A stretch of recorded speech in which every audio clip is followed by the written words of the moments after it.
यानी इस वित्तीय वर्ष के अंत में मार्च 2023 में जब हम लोग अपने राजस्व कर को देखेंगे तो ये 2,86,000 करोड़ रुपए से बढ़कर के 2,20,000 करोड़ रुपए को पार कर रहा होगा।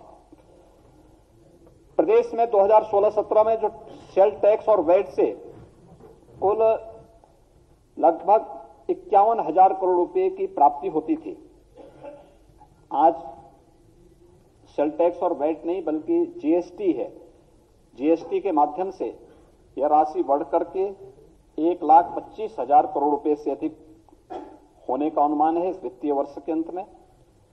स्टेट एक्साइज में जो 2016-17 में मात्र 12,000 करोड़ रुपए प्राप्त हुआ था, आज ये 22-23 में 45,000 करोड़ रुपए प्राप्त होने का अनुमान है। और ये तभी संभव हो पाया जब हम लोगों ने प्रदेश के अंदर राजस्व कर की चोरी को रोकने के लिए प्रभावी उपाय किए और राजस्व संग्रह की व्यवस्था को अत्यंत ही पारदर्शी तरीके से इस व्यवस्था को प्रदेश के अंदर लागू किया। उसके कारण ये प्रदेश के अंदर हो पाया है। ये आपने देखा होगा पिछले 6 वर्ष के अंदर जो भी संभव हो पाया या इस बार के टैक्स, उसमें भी आप देखेंगे उत्तर प्रदेश की जनता पर कोई अतिरिक्त टैक्स लगाए बगैर इस दौरान हम लोगों ने पेट्रोल डीजल पर जो वैट था यूपी का, उसकी ड्यूटी को कम किया। उत्तर प्रदेश की जनता को महंगाई से राहत दिलाई। और आज अगर आप देखेंगे कि प्रदेश के अंदर एक और डीजल पेट्रोल देश के किसी भी अन्य राज्य की तुलना में सस्ता है।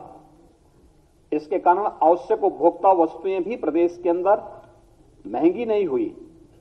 आम जनमानस को राहत मिला, लेकिन पारदर्शी टैक्सेशन की प्रणाली प्रदेश के अंदर लागू करने, टैक्स चोरी को रोकने और राजस्व संग्रह को बढ़ाने का परिणाम आज हमारे सामने है कि प्रदेश ने जो एक रेवेन्यू सरप्लस स्टेट के रूप में आज उत्तर प्रदेश है और जो हमारे पास रेवेन्यू सरप्लस है, उसने प्रदेश के अंदर वर्ल्ड क्लास इंफ्रास्ट्रक्चर को देने में भी एक बड़ी भूमिका का निर्वहन किया और उत्तर प्रदेश आज देश के अंदर बेहतरीन इंफ्रास्ट्रक्चर देने में सफल हुआ है।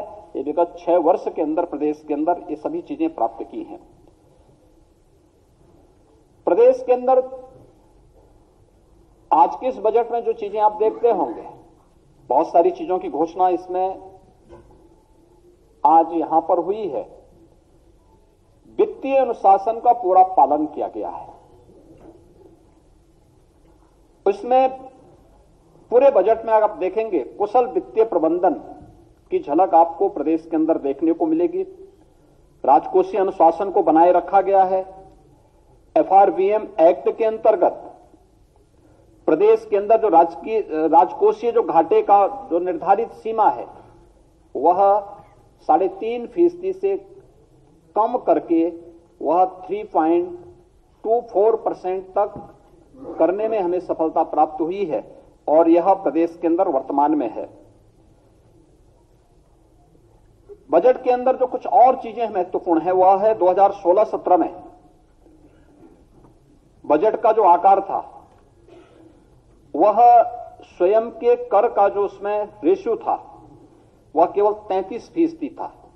यानी जो हमारा स्वयं का रेवेन्यू प्रदेश के अंदर था वो उसमें केवल बजट में 33% वो योगदान दे पाता था। शेष ऋणों के माध्यम से या फिर सेंट्रल गवर्नमेंट पे निर्भरता के माध्यम से ही हम करते थे या फिर उसके बारे में कोई भी हम साइलेंट रह पाते थे। इसका मतलब ये सब घोषणाएं झूठी थी। लेकिन आज जो भी हम कर पा रहे हैं, बजट में दोगुने से अधिक बजट होने के बावजूद बजट को हम लोगों ने लगभग 45 से 46% जो भाग है वह स्वयं के राजस्व से आज प्रदेश प्राप्त कर रहा है। राज्य सरकार का यह बेहतर वित्तीय प्रबंधन और राजस्व चोरी रोकने के जो परिणाम स्वरूप आज एक बजट का बड़ा हिस्सा राज्य सरकार अपने स्वयं के स्रोतों से वहन कर रही है। 16-17 में 20% से अधिक वित्त पोषण ये ऋणों के माध्यम से होता था, लेकिन आज 23-24 का जो बजट प्रस्तुत किया गया है इसमें मात्र 16% ही ऋण के माध्यम से रह गया है। इसके अलावा प्रदेश के अंदर 16-17 में 8% जो बजट था वह पुराने ऋणों के भुगतान में खर्च होता था और आज बेहतर वित्तीय प्रबंधन के कारण मात्र 6% जो बजट का भाग है वही हम पुराने ऋणों के को वहन करने के लिए उसका उपयोग कर रहे हैं। प्रदेश के अंदर इस दौरान अगर आप देखेंगे कि बेरोजगारी की दर के बारे में भी आज